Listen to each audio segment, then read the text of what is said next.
मध्य प्रदेश की शिवराज सरकार स्कूली शिक्षा की गुणवत्ता बढ़ाने के लिए स्कूली बच्चों को पुस्तक, ड्रेस, साइकिल सहित अन्य सामग्री उपलब्ध करा रही है।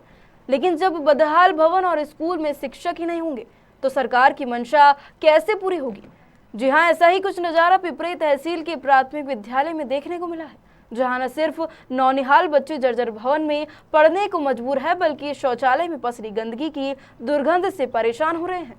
सरकार द्वारा चलाए जा रहे स्वच्छ भारत अभियान का पलीता कैसे बनाया जाता है, यह पिपरी तहसील के कई क्षेत्रों की स्कूलों ने दर्शा दिया है, जिसमें स्कूलों के शौचालय में गंदगी का अंबार लगा हुआ है।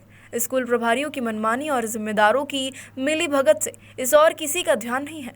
ताज़ा मामला है पिपरी तहसील की मक्तन खेड़ी गांव में स्थित शासकीय प्राथमिक विद्यालय स्कूल का, जिसका शौचालय पूरी तरह से गंदगी की गिरफ्त में है। स्कूल में 49 छात्र छात्राएं पढ़ते हैं, मगर सालों से स्कूल की हालत यही है, जिसके शौचालय में ना तो छत है और ना ही बच्चों को शौच करने की उत्तम व्यवस्था। और अगर किसी बच्चे को शौच करने जाना पड़े तो उसे शौचालय की जगह बाहर जाना पड़ता है। इसी के साथ ही स्कूल में मध्याह्न भोजन बनाने के लिए जो रसोई घर है उसका हाल भी बदहाल बना हुआ है। जहां क्लासरूम में ही मध्याह्न भोजन बन रहा है, वहीं ग्राम बेली, बकशपुर, आरोली स्थित शासकीय स्कूलों का भी यही हाल है। बेटा, आप जिस स्कूल में पढ़ते हो, यहाँ की टॉयलेट है तो वो कैसी है? मतलब कहाँ जाते हो आप? बाहर है। क्यों? गंदगी। क्या हो रही? गंदगी हो रही? हाँ। तो सर से बोला आपने? नहीं बोला। फिर कहाँ बाहर जाते हो आप? हाँ। बेटा, आपके स्कूल का नाम क्या है? शासकीय विद्यालय मक्तन खेड़ी। मक्तन खेड़ी। तो बेटा, आप जो स्कूल की टॉयलेट यूज करते हो तो उसमें गंदगी डली है, कैसी गंदगी डली? टूटी है और वहाँ में कचरा है। कचरा है तो आप जाते हो उसमें? नहीं जाते। फिर कहाँ जाते हो? बाहर। बाहर जाते हो। और सर नहीं बोलते आपसे कि बाहर क्यों जा रहे हो? हाँ। क्यों? मैंने पता ही नहीं है। अच्छा। नाम क्या है बेटा आपका? बेटा, आपके स्कूल का नाम क्या है?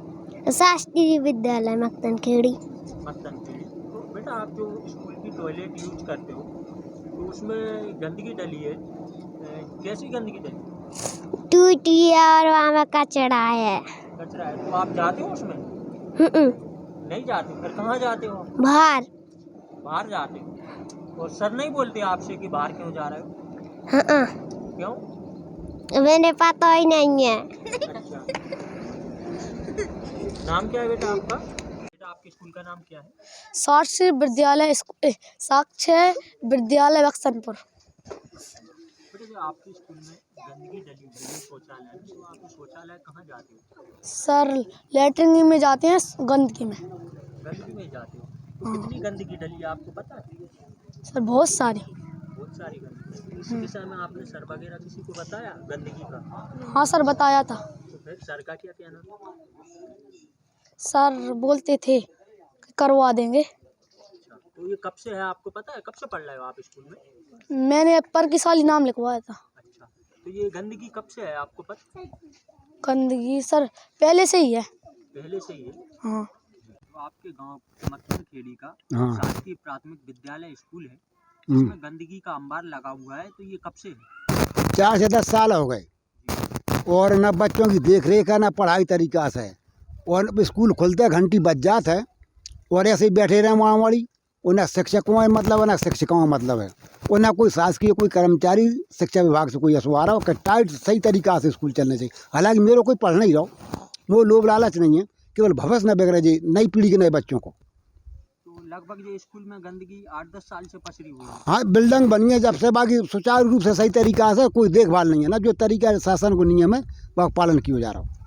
तो दादाजी, जो स्कूल है तो वहाँ पे क्या शौचालय में गंदगी का अंबार लगा हुआ है, तो इसके अलावा भी जो छोटे छोटे मासूम बच्चे हैं उन्हें बाहर शौच के लिए जाना पड़ता है। इस विषय को लेकर आप क्या कहें? यही कहेंगे, बाकी देख रेख होना चाहिए और बाकी व्यवस्था होना चाहिए, टाइट तरीका से चलना चाहिए। जो शिक्षक और शिक्षिका हैं वे सतर्क करें, सूचित करें बच्चों के लिए, वो सुविधा मिलेगी उन्हें।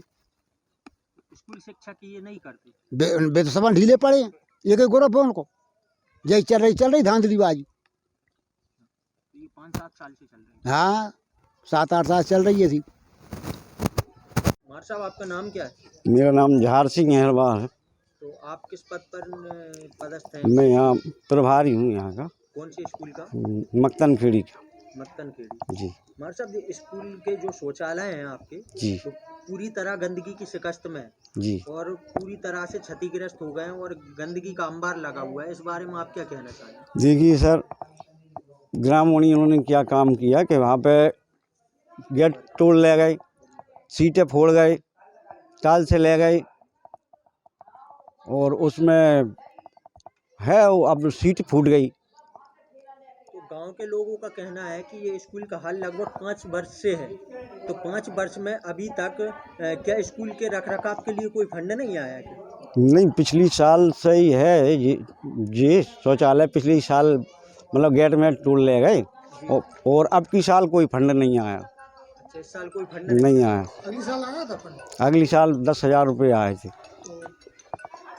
ये शौचालय कब बनी? शौचालय तो बहुत पहले बनी है सर। तो जो स्कूल के जो छोटे छोटे बच्चे हैं जी। वो शौच करने के लिए कहाँ जाते हैं? जाते हैं सर, अब शौचा ही करते हैं, बाथरूम में ही करते हैं भी, तो उसमें ही एडजस्ट होती है। अच्छा, नहीं, और अगर मान के चलो किसी बच्चे को जाना हो तो वो कहाँ जाएगा? हैगा, अब व्यवस्था है ना सर। कहाँ पे है व्यवस्था? जी, दूसरा शौचालय बना है अपना। दूसरे शौचालय में ताला डाला रहता है। नहीं तो ताला खुलता है ना। गांव के लोगों का तो नहीं खुलता है सर, खुलता है। स्कूल प्रभारी जवाहर सिंह अहिरवार से इस मामले में बात की गई तो उन्होंने यह कहकर अपना पल्ला झाड़ दिया कि इस कार्य के लिए शिक्षा विभाग से कोई भी फंड नहीं मिलता है। साहब, आपका नाम क्या है और आप कौन से स्कूल में पदस्थ हैं? मेरा नाम जसरा सिंह अहिरवार है। मैं पदस्थ हूँ EPS माध्यमिक शाला आरौली में, लेकिन मुझे यहाँ प्राथमिक विद्यालय बक्सनपुर में सितंबर के महीना में अटैच कर दिया है, क्योंकि यहाँ पर कोई भी स्थानीय टीचर रेगुलर टीचर नहीं था, इसलिए मुझे व्यवस्था कराने यहाँ पर कर दिया है। तो मार साहब, यहाँ की शौचालय का हाल बदहाल है, गंदगी भरी हुई है, तो इस विषय में आपने किसी को जानकारी दी और ये ऐसा हाल क्यों है? जी हाँ, क्योंकि मैं आया हूँ जब से मैं इसको ऐसे ही देखा है और मेरे अधिकारियों को लाने भी मैंने बता दिया है कि स्कूल की हालत बहुत जर्जर है। बरसात में स्कूल रिसता है और इसमें पानी भी भर जाता है, क्योंकि इसकी जो स्कूल है ना, इसकी बिल्डिंग बहुत नीची है, ज़मीन के स्तर पर है और बच्चे बैठने के लाने व्यवस्था नहीं है बिल्कुल भी, और बहुत सारा सामान भरा हुआ है। साज के जो सामान आता है, मेरे पास बच्चे 49 बच्चे हैं 1 से लेकर 5 तक, और सभी बच्चे उपस्थित रहते हैं, जिससे मेरे बच्चे को बैठने में परेशानी आती है और पढ़ाने की शिक्षा में गुणवत्ता का सुधार नहीं हो पा रहा है। आपको जानकारी है कि स्कूल के रखरखाव के लिए कोई फंड आया है या नहीं आया? नहीं, अभी तो कोई फंड नहीं आया है। अभी तो SMC के खाते भी नहीं खुले हैं, और इसके पहले आया हो तो पहले की टीचर जाने, मुझे कोई पता नहीं है। वहीं अशोकनगर जिला शिक्षा अधिकारी नीरज शुक्ला ने BO BRC को जांच करने का आदेश देने के साथ ही जो भी कमियां होगी उन्हें दूर करने का आश्वासन दिया है। जिन विद्यालयों का आप नाम ले रहे हैं, ये 4 के चारों विद्यालय चंदेरी ब्लॉक में आते हैं और ऑलमोस्ट जो मध्याह्न भोजन है वो कई बार स्व सहायता समूह अपने घर से तैयार करके लाता है, और यदि कहीं पे संख्या कम होगी, हमारे ज़िले में लगभग 100 स्कूल ऐसे हैं जहाँ पे बच्चों की संख्या 50 से कम है, तो उनमें 2 या 3 कक्ष लगते होंगे, एक आध कोई कक्ष अतिरिक्त होगा जिसमें वो खाना बनाने की सुविधा दे दी होगी। शौचालयों की साफ़ सफाई नहीं हो रही, कई जगह गड्ढा भी नहीं खुदा है। तो ये जहाँ तक बात शौचालय की स्वच्छता की है, तो चूँकि गांव का परिवेश है तो गांव के लोग खुद ही उसमें इस तरह का न्यूसेंस क्रिएट करते हैं कि अच्छी भली टाइल्स लगी हुई है और तोड़ने आ जाते हैं, बिना जब खिड़की दरवाजे तोड़ने का प्रयास करते हैं। बट फिर भी अब गांव में भी काफ़ी सुधार आ रहा है, बट कुछ गांव जो भी नहीं सुधर पाए हैं उनको मैं प्रयास करूंगा, दिखाता हूं BO BRC को इसके संबंध में ताकीद करूंगा और जो कमियां होंगी उनको दूर कराने का प्रयास करूंगा। मामले में शिक्षक अगर दोषी होते हैं तो उन पर कार्रवाई? शिक्षक अभी हम जब से मैंने DO का चार्ज संभाला है, करीब 6 शिक्षकों को मैंने सस्पेंड कर चुका हूँ। जहाँ पर भी मुझे ऐसा लगता है कि जानबूझ के शिक्षक लापरवाही कर रहे हैं, उनके खिलाफ तत्काल दंडात्मक कार्रवाई की जाती है, और जब वो अपने व्यवहार में आचरण में सुधार कर लेते हैं तो कलेक्टर महोदय के अनुमोदन से फिर उनको बहाल करने की भी कार्रवाई की जाती है। गौरतलब है कि पिछले 2 सालों से कोरोना के कारण स्कूली शिक्षा काफी प्रभावित हुई है। ऐसे में जरूरत है कि विद्यार्थियों के लिए न सिर्फ बेहतर पढ़ाई की जा सके, बल्कि विद्यालय में मूलभूत सुविधाओं उपलब्ध कराई जाए, ताकि बच्चों पढ़ लिख कर अपने सपनों को साकार कर सकें। पिपराई से जगदीश यादव की रिपोर्ट।